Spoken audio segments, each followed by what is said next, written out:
Hey homesteaders, it's Jody here.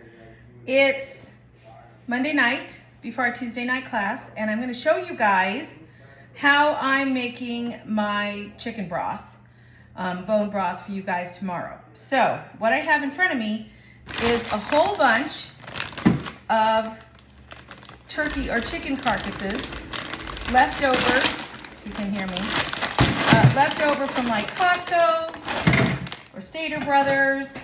And what I've done is when I'm done pulling all the meat off of them, I just throw them in a bag and throw them in the freezer. So I got those. These are from February. I think there were 2 of them in here. So I pulled all the meat off, but I've kept like the skin and even the juices and everything from them in there. So also just today, I did 2 whole chickens in the Instapot, and then I stripped them all off, kept all the meat, but I also saved all of the juice and everything in this one. You know, because when you got to put a little bit of water in the bottom of your Instapot, you know how that's good? Look at this jelly right here. That is a sign of a good, see how it's all gelled and stuff like that? That's really, really good.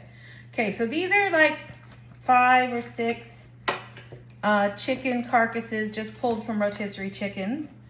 Now also in my freezer, every time I had like the ends of celery or carrots or something I didn't use, I threw those in the freezer too. So they look super gross. Here are skins from a carrot when I peeled a carrot.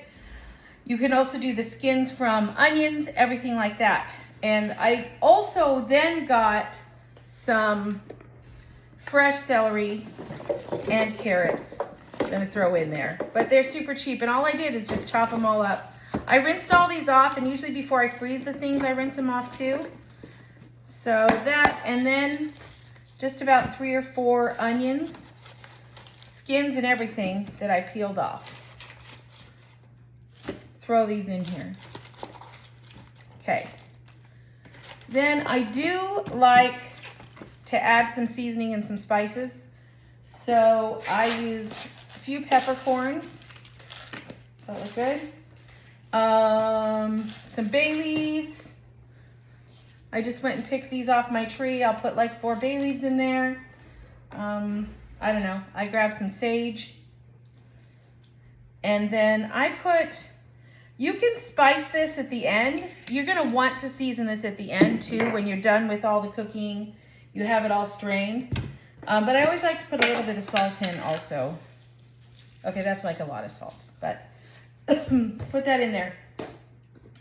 Then I'm gonna take this and fill it with water about 3/4 of the way up, because pretty early on, this, everything's gonna kind of cook down and it's gonna get all nice and soft and gelled and stuff. So fill it up almost to covering, but if you don't want to put too much water in, because then it's gonna kind of water down your broth.